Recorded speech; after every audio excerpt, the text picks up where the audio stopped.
Hi, I am Nate with Horner Solutions Group. I'm here with a series of videos about our OEE solution. You can find links to the other videos in this series in the description below. In these videos, I go over configuration and usage of the OEE system. I have an OEE system here in front of me. I'm going to try to follow the order of the user manual as I go through the various things that I'll show you. In this video, I'll be going over how the OEE system operates during a work shift, including how part changes, or changeover, works.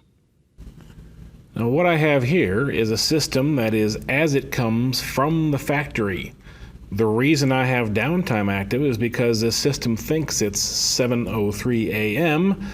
The default shift 1 time is from 6 a.m. to 2 p.m., and there is no user currently logged in. This constitutes automatic downtime. A shift is active, no one's logged in. Automatic downtime. Let's fix that real quick for the purpose of the demonstration, so I will log in with one of the default users.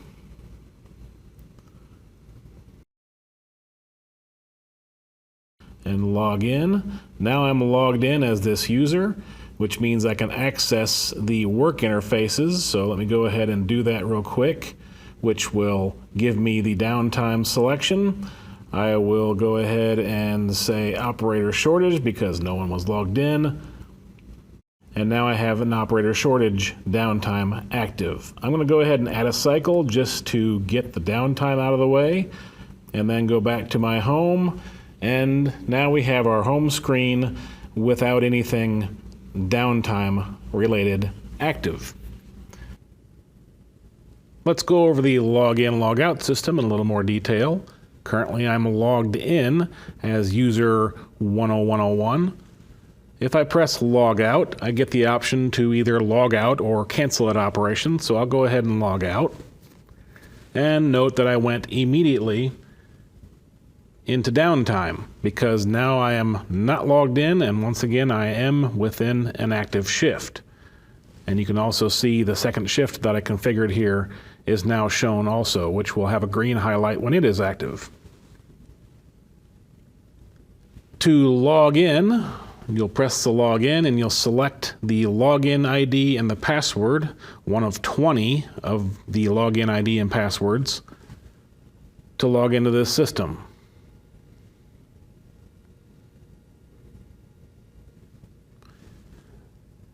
When you log in, as long as you've entered these correctly, you'll be logged in as that user. If I log in and I enter something that's incorrect,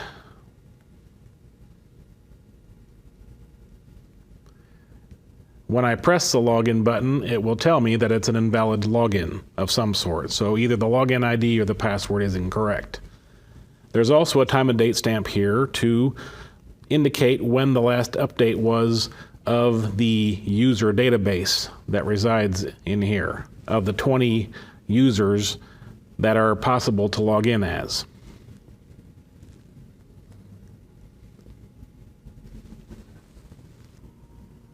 Let's go over the work interfaces as a user would use them.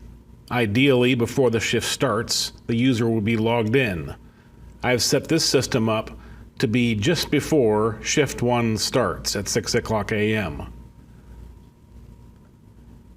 As soon as the shift becomes active, the light tower becomes active as well, and any of these work interfaces can be used. I'll start with the detailed. The default part is set up to where it's expecting a cycle every 10 seconds. So I'm already a little behind because I'm not producing one part every 10 seconds yet. Although now I have caught up. Since the system is set to calculate on a constant basis, or once per second, the score does oscillate quite a bit, especially towards the beginning of a shift, with this longer cycle time. And you can see the performance jumping up and then ramping down and jumping up and then ramping down as I cycle this system. This is normal, again, for constant calculations and a somewhat longer cycle time, which in this case is 15 seconds is expected out of this. When the part is first loaded, the parts target is loaded as well, and for this particular part, the parts target was actually set to 0. But this parts target is editable here on the screen to set a visual goal for the operator. Currently I have 6 parts total of my 500 part goal, and this bar graph just above the total parts will fill out according to what this parts is set to. Let's say I only have 100 parts. And you'll see that bar graph is further along now because I have 12 of my 100 goal parts.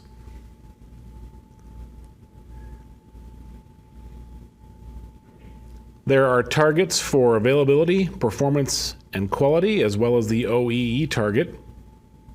If I want those parameters to be green, if I want a green light tower, I need to have at least 82% OEE score, which currently is doing quite well because I have added a lot more cycles than what is expected out of my system. If this happens often, it's quite possibly because I have this expected cycle time set too leniently. I'm cycling much faster than 15 seconds on average right now. By default, the system is set up for subtract from good when I scrap a part. If I add a cycle, it's assumed that the parts that I've added because of that cycle are good until I scrap parts.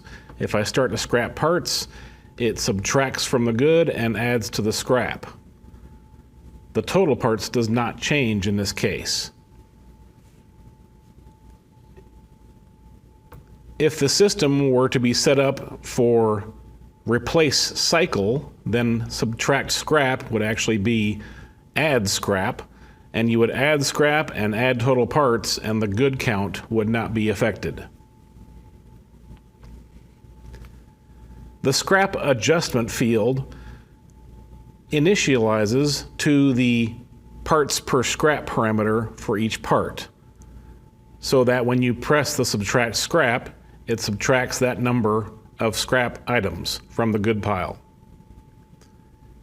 If I need to scrap, let's say, 3 at once, I can edit that to say 3 and hit scrap, at which point it will re-initialize to the original setting, even though it has just scrapped 3 parts at once. It is also possible to edit this to a negative number. For instance, let's say I didn't really mean to scrap those 3 parts.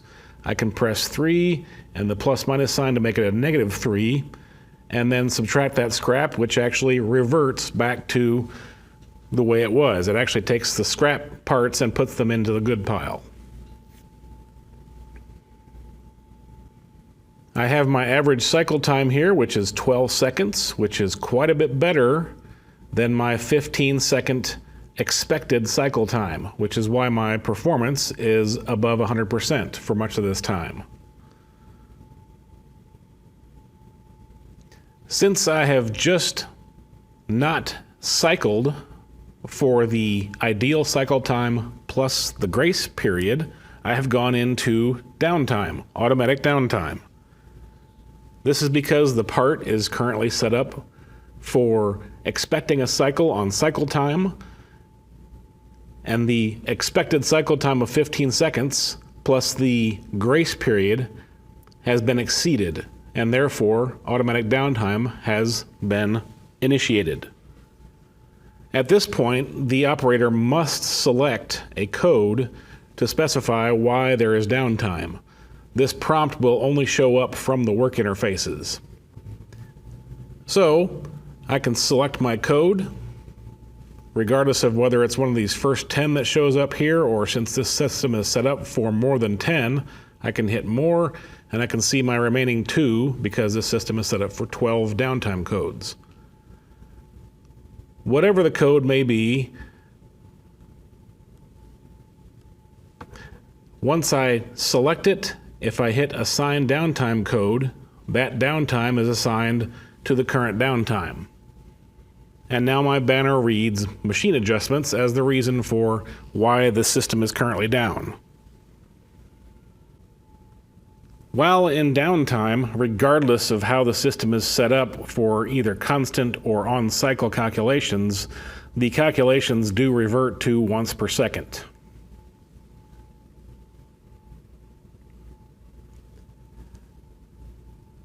To exit downtime, one of two things can happen. Either a cycle can be cycled or the up button can be pressed by the operator. So by default, if another cycle is added, and this would be because of the touchscreen or from a sensor input, downtime is canceled, uptime resumes, and now the part settings take effect again. Now that I haven't kept up with my part settings anymore, my scores are suffering accordingly. At any point, if a call needs to be made for raw materials or maintenance or a supervisor, the call button can be pressed and a call can be made. This will cause the light tower to flash, and if email is set up, emails will be sent.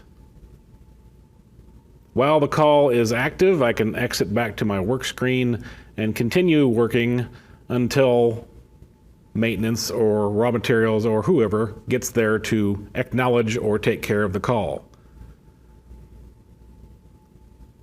When they get there to acknowledge the call, they can go back into the call interface and acknowledge it. The light stays solid when it's acknowledged, and if they've taken care of the problem, they can reset the call by pressing the call button again or by pressing the clear all.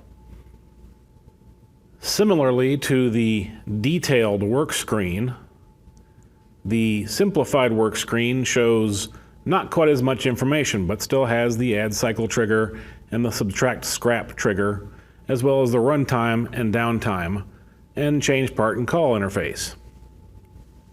The average cycle and previous cycle are shown on the button face here, and the part totals are shown at the top of the buttons there. And for an even more simplified basic work interface, we just have trigger buttons, a call interface, a change part, runtime and downtime, and the home button. For parts that are configured to be triggered by a sensor input, the touchscreen triggers are not enabled in that case. Let's go over how changeover mode works with the OEE system.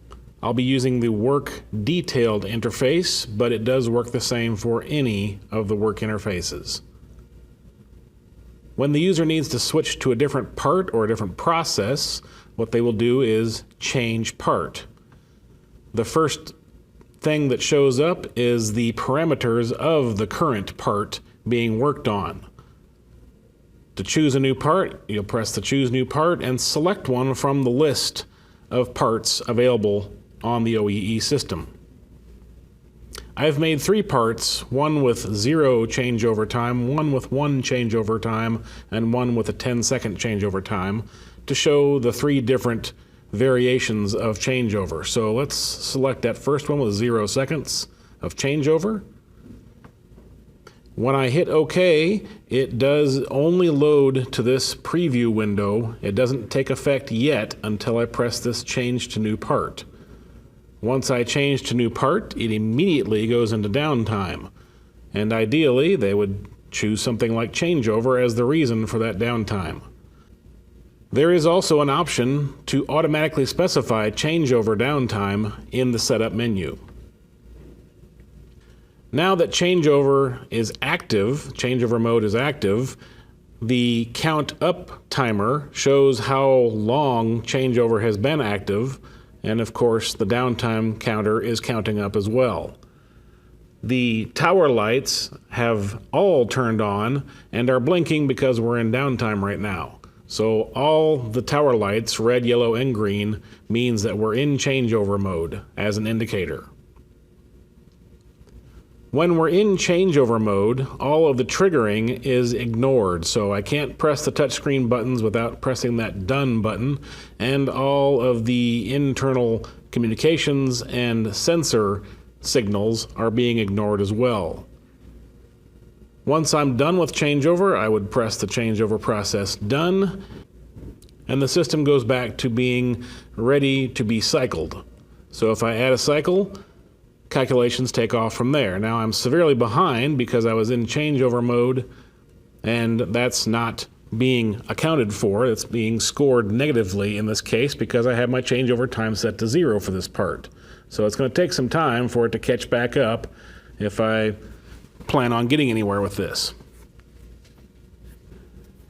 Let's choose a different part now that has a 1 second changeover time, which means that changeover mode is effectively disregarded. So as soon as I change to this new part with 1 second changeover mode is disregarded. I'm immediately ready to cycle new parts.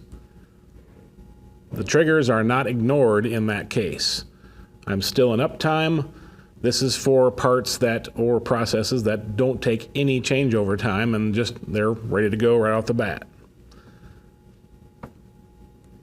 So lastly, let's try a changeover to a part with a greater than 1 second changeover time. In this case, 10 seconds. So I have a part now with 10 seconds of changeover time specified, and I'll change to new part. And I go into changeover, the light tower goes solid red, yellow, green, and the changeover process is counting down to 0. Once I hit 0 and start counting back up, I go into downtime. So if I take longer than that 10 seconds in this case, I have to specify a downtime code. Those first 10 seconds of changeover were not scored negatively. It was treated somewhat like a break, a scheduled break. So changeover is considered planned downtime. And only after I've exceeded that planned downtime do I go into actual downtime, unplanned downtime, and I have to specify a downtime code. Once the process is done, I can press OK, and I'm still in downtime until I actually add a cycle.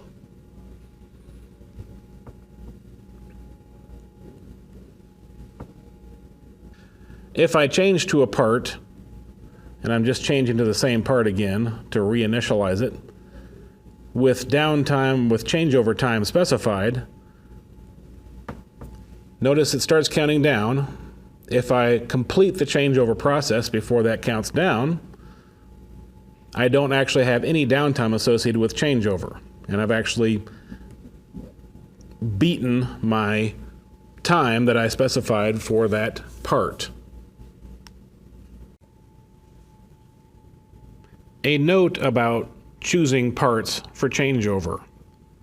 When I go to the Choose New Part interface, there may be parts with a longer part name, and those will not show up fully in the list of parts here. For instance, I have 2 parts here apparently that are named the same thing, both called default. However, if I look down here below the list, I will see the full file name. This first one is actually called default.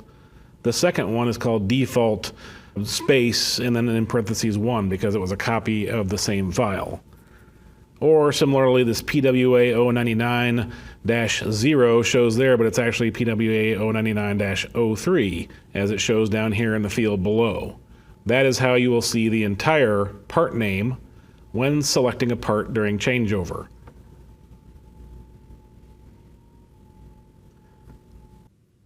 That wraps up this video on the OEE system operation from the touchscreen. Check out those other videos about our OEE solution in the description below. You can find us and the full OEE user manual on the web at hornersolution.com. Thanks and have a great day.